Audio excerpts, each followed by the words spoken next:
আল্লাহ আল্লাহ আল্লাহ আল্লাহ আল্লাহ আল্লাহ আল্লাহ আল্লাহ আল্লাহ আল্লাহ আল্লাহ আল্লাহ আল্লাহ আল্লাহ আল্লাহ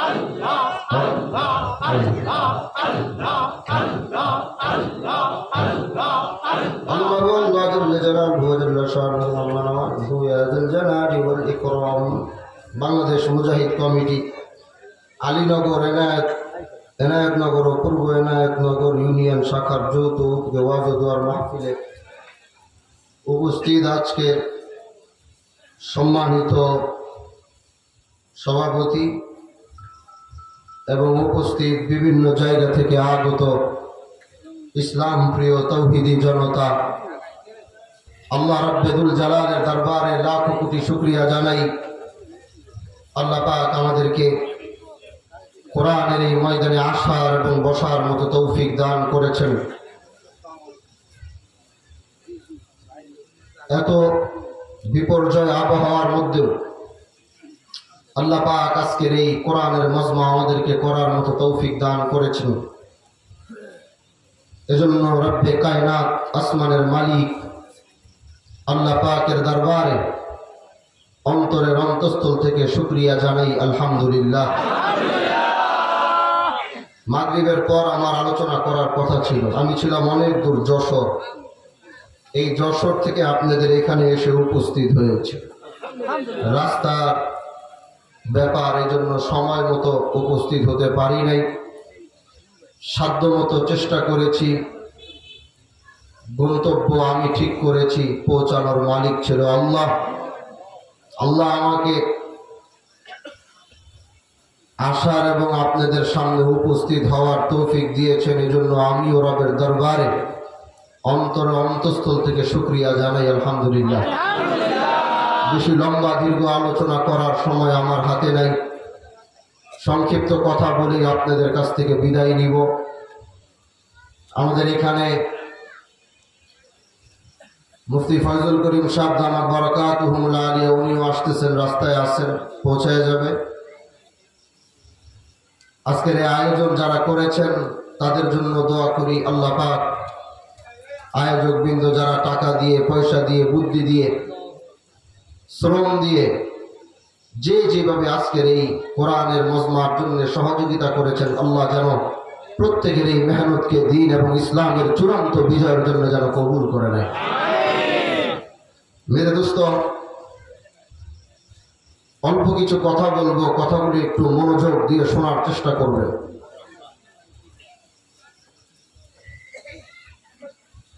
আল্লাহ পাক আমাদেরকে এমন এক ভূখণ্ডের ভিতরে জন্ম দিয়েছেন, এমন এক মাটির সন্তান আমরা, যেই মাটি অনেক গৌরবময় মাটি। এই মাটিকে বিজয় করতে গিয়ে যেমন আলেমদের জীবন দিতে হয়েছে, রক্ত দিতে হয়েছে, তেমনি এদেশের অনেক মুসলমান, ধর্মপ্রাণ মুসলমান সহ অনেকেরই এই মাটিকে বিজয় করবার জন্য রক্ত দিতে হয়েছে। শুরু হয়েছিল সেই আন্দোলন ব্রিটিশ থেকে, ব্রিটিশ খেদাও আন্দোলন থেকে শুরু করে চলতে চলতে আজ 2025-এ আমরা পা দিয়েছি। কিন্তু এই 2025 পর্যন্ত আসতে কত ইসলাম পন্থীদের রক্ত দিতে হয়েছে, কত আলেমদের রক্ত দিতে হয়েছে। যদি এই সমস্ত রক্ত একত্রিত করা হয়, আমার মনে হয় বঙ্গোপসাগরও হার মানবে। কিন্তু সেই তুলনায় আমরা কোনোদিনও আমাদের ত্যাগের বিনিময় আমরা কোনোদিন ক্ষমতা চাইনি। আমাদের রক্তের বিনিময়ে আমরা কোনোদিন ক্ষমতা চাইনি। আমাদেরকে শুধু ব্যবহার করা হয়েছে।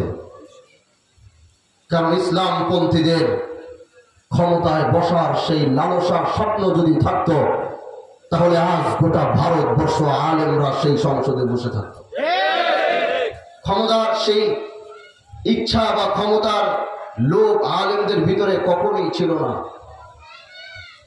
যখনই দেশের জন্য, সার্বভৌমত্বের জন্য যখনই ডাক এসেছে, সেই ডাকের জন্য ডানে বামে আলেম ওলামায়ে কেরাম ইসলামপন্থীরা ডানে বামে তারা তাকায় নাই।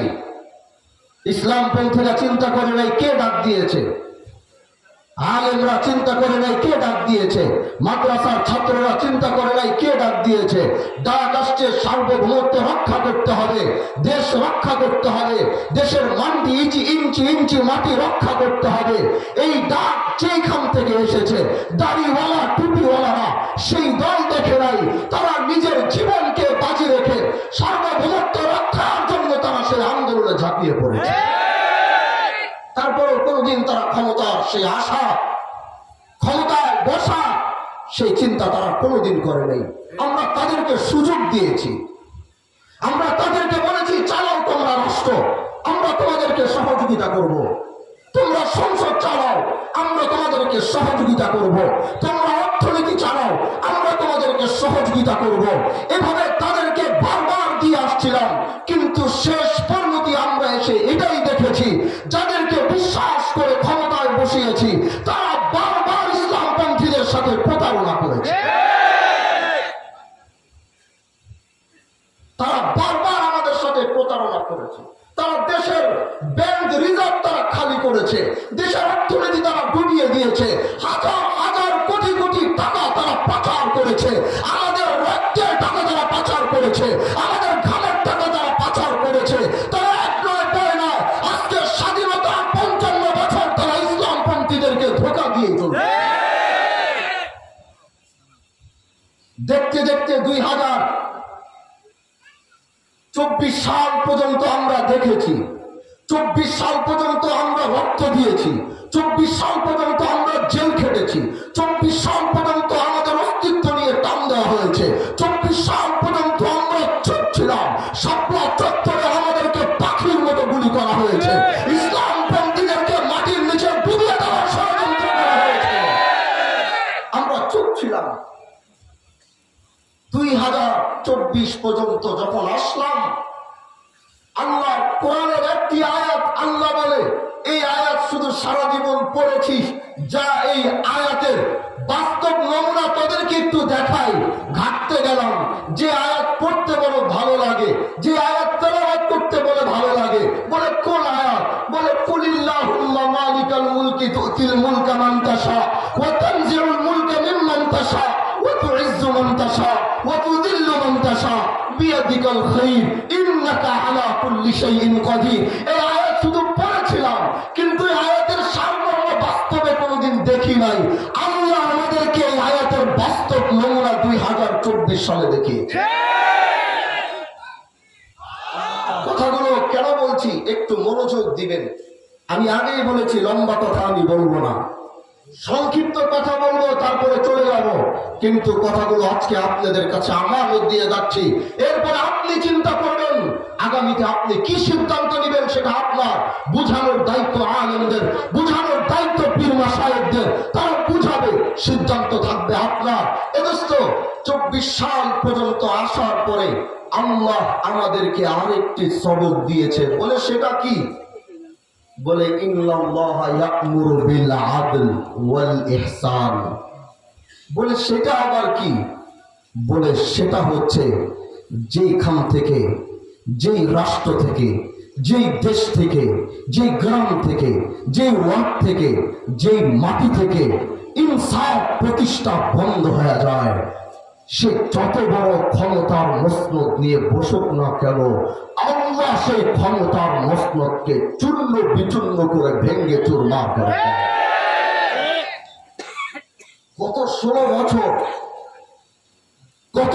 বছর আমরা শুধু চিন্তা করেছি কিভাবে আমরা বাঁচব, কিভাবে আমরা চলবো? সংসদ থেকে লা ইলাহা ইল্লাল্লাহ সরিয়ে দেওয়া হয়, মুসলমানের দেশে আন্দোলন করে সেটা পুনর্বাচন করতে পারা যায় না। মুসলমানের দেশের ভিতরে ইসলাম বিরোধী আইন পাশ করা হয়, মদের লাইসেন্স দেওয়া হয়, মুসলমান দাঁড়িয়ে কথা বলতে পারে না।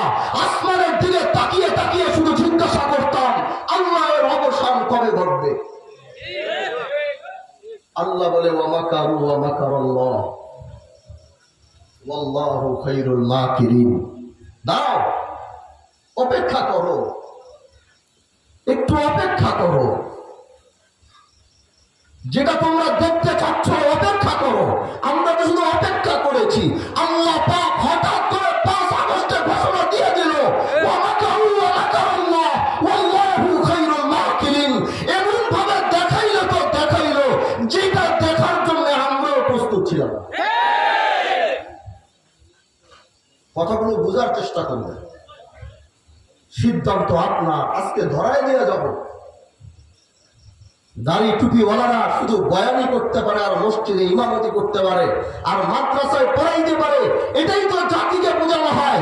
কিন্তু আমরা বুঝাইতে চাই, দাড়ি টুপিওয়ালাদের হাতে বাংলাদেশ ছেড়ে দাও, আগের থেকে ভালো করে বাংলাদেশ চালিয়ে তারা দেখাই দিবে।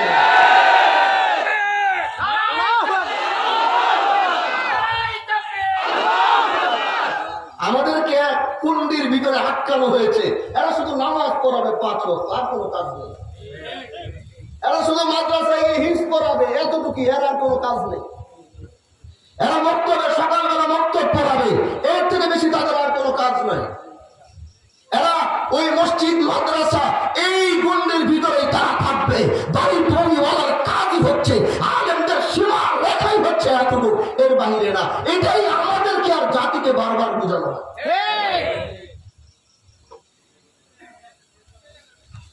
এই যে টানা এত বছর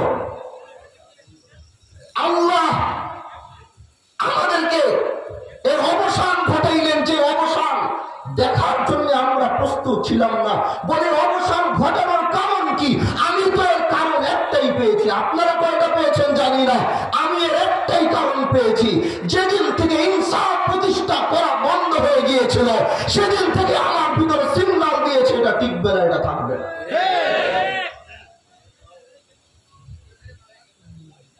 মেরে দোস্ত,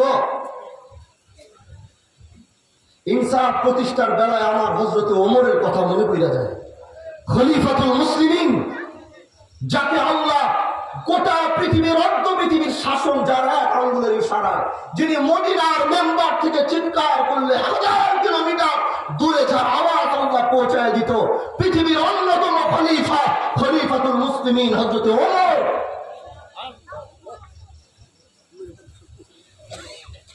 ইনসাফ কি জিনিস ওমর আমাদেরকে শিক্ষা দিয়ে গেছে। আমাদের দেশে চলতে গেলে রাজনৈতিক দলগুলো যখন ক্ষমতায় আসে, বিশ্বাস করেন পদ্মা সেতু হয়েছে, মেনেছি পদ্মা সেতু হয়েছে। এই পদ্মা সেতুতে উঠতে উঠতে মাঝে মাঝে 3-4 ঘন্টা লাগতো। পুরা এই যে মনে করেন পদ্মা সেতু পার করে বাড়িতে যাবে, রাস্তাঘাটে চলবে। ঢাকার শহরের কত অ্যাম্বুলেন্সে কত মানুষ ভিআইপি প্রোটোকলের কারণে মারা গেছে, হিসাব নেই। সময় মতো আল্লাহ পাক নিয়ে গেছে, কিন্তু সময় মতো কেউ হসপিটালে পড়তে পারে, কারণ তাদের ভিআইপি প্রোটোকলের কারণে আধা ঘন্টা 1 ঘন্টা দাঁড়ায় থাকতে হয় রাস্তাঘাট বন্ধ করে। তাদেরকে একটু হযরত ওমরের কথা মনে করিয়ে দিতে চাই। এনারা তো শুধু 56,000 বর্গ মাইল বাংলাদেশ নামক রাষ্ট্রের একজন প্রধান, কিন্তু আল্লাহ তো হযরত ওমরকে শুধু 55,000 বর্গ মাইলের প্রধান বানান নাই। আল্লাহ হযরত ওমরকে গোটা পৃথিবী অর্থজাহানের প্রধান বানিয়েছেন। সেই দূত রোম রাষ্ট্র, রোম থেকে রোমের বাদশা, তার বড় জানার শখ হয়েছে, যার এক আঙ্গুলের ইশারায় গোটা পৃথিবীটা নড়ে। তার সিংহাসন, তার গণভবনটা কেমন যেন হবে, এটার রিপোর্ট আমার লাগবে। বলে কেমন? বলে আমি জানতে চাই মদিনার সিংহাসন থেকে যিনি গোটা পৃথিবী নিয়ন্ত্রণ করেন, তার সিংহাসনটা কত বড়, তুমি দেখে আসো। রোম থেকে দূত পাঠানো হয়েছে, দূত। এটা যাচাই বাছাই করার জন্য। ইনসাফ কি জিনিস একটু বুঝবেন। যাচাই বাছাই করার জন্য সেই দূত আসছে মদিনার মাটিতে। সেই দূত যখন মদিনার মাটিতে আসছে তখন মনে মনে চিন্তা করতেছে, যেই সিংহাসনের সঙ্গে যাচ্ছি এই সিংহাসন না আকাশ চুম্বি মনে হয়, কারণ এখান থেকে তো পৃথিবীর সমস্ত কন্ট্রোল তো এই মদিনার এই সংসদ থেকে, মদিনার এই সিংহাসন থেকে। এখন মনে করেন ঢাকায় আপনাকে বসুন্ধরা কোম্পানির মালিক আব্দুল সুলাম সাহেব আপনার দাওয়াত দিছে, তুমি আগামীকালকে আমার বাসায় আসবা। আপনি গ্রামের একটা মানুষ, এখন আপনি জানেন যে এই গ্রুপটা তো বাংলাদেশের অনেক বড় ইন্ডাস্ট্রি, মানুষের গলা কাইটা যারা টাকা কামাইছে। এখন আপনি তো চিন্তা করলেন তার বাসায় যাইতেছি গ্রাম থেকে, তার বাসাটা না কত বড় হবে, সে যে গাড়িটা ব্যবহার করে গাড়িটা না কত দামি হবে। আপনি এগুলা মাথায় ঘুরাইতেছেন, তার বাড়িটা কত বড় যেন হবে। এটাই তো স্বাভাবিক, তাই না? বাংলাদেশের সবচেয়ে বড় শিল্পপতির বাসায় আপনি যাবেন গ্রাম থেকে, আপনি এটা চিন্তা করবেন না? সেই দূত চিন্তা করতেছে যেখান থেকে গোটা পৃথিবীকে কন্ট্রোল করা হয়, যে সিংহাসন থেকে পৃথিবীর আঙ্গুল দিয়ে গোটা পৃথিবীকে নাড়ানো হয়, এই সিংহাসন, এই গণভবন, এই রাজভবন, এটা কত বড় যেন হবে। সে আয়েশা একজনকে জিজ্ঞাসা করছে, ভাই আমি খলিফাতুল মুসলিমিন হযরত ওমরের সিংহাসনটা খুঁজতেছি, ওমরের গণভবনটা কোথায়, আমাকে একটু দেখায় দেওয়া যায়? তিনি বলল, ওমরের সিংহাসন খুঁজছেন, খলিফা বলে যান একটু সামনে যান, সামনে গেলেই পাবেন। উনি আস্তে আস্তে করে সামনে আসলেন। সামনে আসার পরে দাঁড়ায় আরেকজনকে জিজ্ঞাসা করলো, ভাই পিছন থেকে বলল, ওমরের সিংহাসন সামনে, আমি হযরত ওমরের সিংহাসন, তার বড় সিংহাসন, তার গণভবন আমি দেখার জন্য এসেছি। কোথায়? তিনি তাকে ইশারা করল, যে সামনে তাকায় দেখো, ওটাই হচ্ছে ওমরের সিংহাসন। সে তাকায় দেখলো এখানে কোনো সিংহাসন নেই। সে তাকায় রইল, তাকায় বলে, ভাই আমি তো সিংহাসন খুঁজতেছি, আপনি আমাকে কোথায় দেখান? বলে ওইখানে তাকান, ওইটাই ওমরের সিংহাসন। সে সামনে তাকায় দেখে যে একটা খেজুর বাগান। খেজুর বাগানে কে যেন দুপুরে খায়া উতলা গায়ে শুয়ে রয়েছে, যার সামনে এসএসএফ নাই, যার সামনে বিডিআর প্রধান নাই, যার সামনে সেনাবাহিনীর প্রধান নাই, যার সামনে পুলিশের প্রধান নাই, আইজি নাই, ডিআইজি নাই, ফোর্স নাই, বিডিআর নাই, কেউ নাই। একজন মানুষ উতলা গায়ে দুপুর বেলা খেজুর গাছের নিচে শুয়ে রয়েছে। উনি বলে, ভাই আমি তো সিংহাসন খুঁজি। বলে ওই যে তাকায় দেখছেন একজন উতলা গায়ে শুয়ে রয়েছে? বলে হ্যাঁ। বলে ওইটাই হচ্ছে হযরত ওমরের সিংহাসন। আল্লাহু আকবার। একা, কোন নিরাপত্তাহীনতায়, কোন গার্ড নাই, বডিগার্ড নাই, কেউ নাই, একা ওমর উতলা গায়ে কায়রুলা করতেছে, শুয়ে রয়েছে। এই সিন দেখার পরে সেই দূত তার একটি বইয়ে কি লিখে গেছে জানেন? তার বইয়ে তিনি লিখে গেছিলেন যে আমি মদিনার সেই ওমরের সিংহাসন দেখার পরে একটা জিনিস উপলব্ধি করেছি, এটা ওই জন্যই সম্ভব হয়েছে, ওমর মদিনার মাটিতে এমন ইনসাফ প্রতিষ্ঠা করেছে, ওমর মদিনার অলিগলিতে এমন ইনসাফ প্রতিষ্ঠা করেছে, গোটা মদিনাতেই ওমরের সিকিউরিটি গার্ড হয়ে দাঁড়িয়েছে। গোটা মদিনার মাটি ওমরের সিকিউরিটি গার্ড হয়ে দাঁড়িয়েছিল। ওমরের জন্য কাউকে দরকার হয় নাই। ওমর এমন ইনসাফ প্রতিষ্ঠা এই মদিনার অলিতে গলিতে করেছে। দোস্ত, আজকে ইনসাফ প্রতিষ্ঠা না করবার কারণে, আজকে ইনসাফ প্রতিষ্ঠা না করবার, ইনসাফ প্রতিষ্ঠা করতে ব্যর্থ হওয়ার কারণে 16 বছরের, 17 বছরের, 20 বছরের, 40 বছরের, 50 বছরের সিংহাসন আল্লাহ ভেঙে চুরমার করে দিয়েছে। এজন্য আগামীর বাংলাদেশ দেখেছেন তো সবাইকে, কি বাকি আছে সবাইকে আমরা দেখছি। এই চাচার বয়স যদি 80 বছর হবে, এর সাথে আমলও দেখছে, জিয়াউর রহমান সাহেবের আমলও দেখছে, শেখ মুজিব সাহেবের আমলও দেখছে, সব আমল তিনি দেখেছে। কারো যদি 90 বছর হবে, তারা সব আমল দেখেছে, দেখেছেন তো সব। অথচ 95% মুসলমানের দেশে কখনো ইসলাম শাসন হয়নি। ইসলাম শাসনের কথা বললে আমার দেশের পোলাপাইন ভয় পায়, মাইয়ারা ভয় পায়, হুজুররা জোর করে বোরকা পরে রাস্তায় নামায়। তাদের ভিতরে এক আতঙ্ক সৃষ্টি করে দেওয়া হয়েছে, খবরদার ইসলামকে সংসদে আসতে দিও না, ইসলামকে ক্ষমতায় আসতে দিও না, তাহলে কিন্তু হাতের ভিতরে চুড়ি আর বোরকা পরায়া ঘরে বসে যাবে। পোলাপান্ডে বুঝাইছে ইসলাম ক্ষমতায় আসলে তোরা চলতে পারবি না, ফিরতে পারবি না, কিচ্ছু করতে পারবি না। অথচ আমি বলি ইসলাম যদি ক্ষমতায় আসে তাহলে ভালো মানুষের কোনো ভয় নাই, চোরের ভিতরে ভয় সৃষ্টি হবে। ইসলাম যদি ক্ষমতায় আসে তাহলে ভালো মানুষের কোনো ভয় হবে না, ডাকাতের ভয় তার দিল থরথর করে কাঁপতে থাকবে। ইসলাম যদি ক্ষমতায় আসে তাহলে কোনো ভালো মানুষের ভয় নাই, যারা দেশ থেকে লুটপাট করে দেশের টাকা দ্বারা বিদেশে পাচার করে তাদের ভয় থাকবে।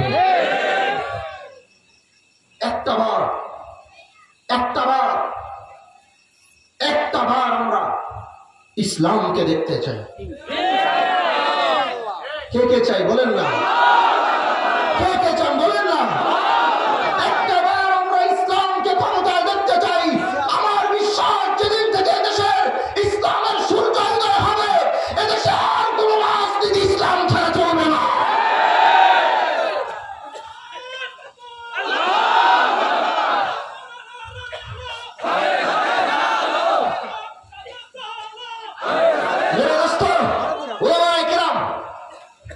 এক বাক্সের কথা বলছে আগামীর বাংলাদেশ সংসদ নির্বাচনে, কথাগুলো একটু বলে যাচ্ছি, বলবেন হুজুর এখনই ওয়াজি হচ্ছে এগুলো, এখন ওয়াজি হচ্ছে এগুলো। দেশের মানুষকে সতর্কতা আমাদেরকে ওয়াজের মাধ্যমেই করতে হবে, এই সমস্ত মাহফিলগুলোর মাধ্যমেই করতে হবে। ইসলাম পন্থীরা চেষ্টা করছে এক বাক্সে আসার জন্য।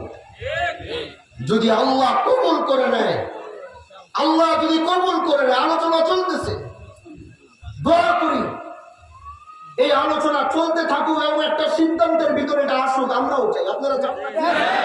বলেন সমস্ত ইসলাম যদি এক বাক্সের ভিতরে আসে, এটা কি আপনারা চান না? যদি এটা হয় তাহলে বাম আর রামদের খবর আছে। এবার যদি ইনশাআল্লাহ আল্লাহর কাছে বেশি বেশি করে দোয়া করেন, আল্লাহ উলামায়ে কেরাম সমস্ত ইসলামী দল থেকে শুরু করে তারা যে এক বাক্সের সিদ্ধান্তের ভিতরে আসতে যাচ্ছে, এর ভিতরে অনেক ফাটল সৃষ্টি করার চেষ্টা হবে, এর ভিতরে অনেক মেকানিজম তৈরি হবে, এটা যেন কোনোভাবে বাস্তবায়িত না হয়। এর ভিতরে যা করা দরকার সব কিছু করার চেষ্টা করবে, কোনোভাবে ইসলামপন্থীরা যেন এক কাতারে এক প্ল্যাটফর্মে কাঁধে কাঁধ যেন না লাগাইতে পারে। কিন্তু আপনারা চোখের পানি ছেড়ে ছেড়ে আল্লাহর কাছে দোয়া করেন, আল্লাহ সমস্ত ইসলামপন্থীরা সমস্ত ইসলামের দলগুলো এক কাতারে এক বাক্সে যেন আসতে পারে। যদি আসতে পারে ইনশাআল্লাহ আমরা চ্যালেঞ্জ করে বলতে পারবো আগামীর বাংলাদেশ হবে ইসলামের বাংলাদেশ। আমরা এটা গর্ব করে বলতে পারবো।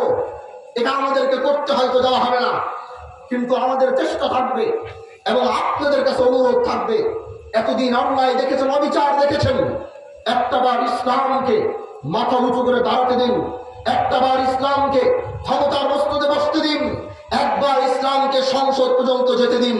ইনশাআল্লাহ ইনশাআল্লাহ এদেশের দুর্নীতি বন্ধ হবে, এদেশের চাঁদাবাজি বন্ধ হবে, এদেশের দখলদারি বন্ধ হবে। সমস্ত অন্যায় অবিচারের বিরুদ্ধে আলেমরা যে ভূমিকা পালন করবে অন্যরা পারবে না সেই ভূমিকা।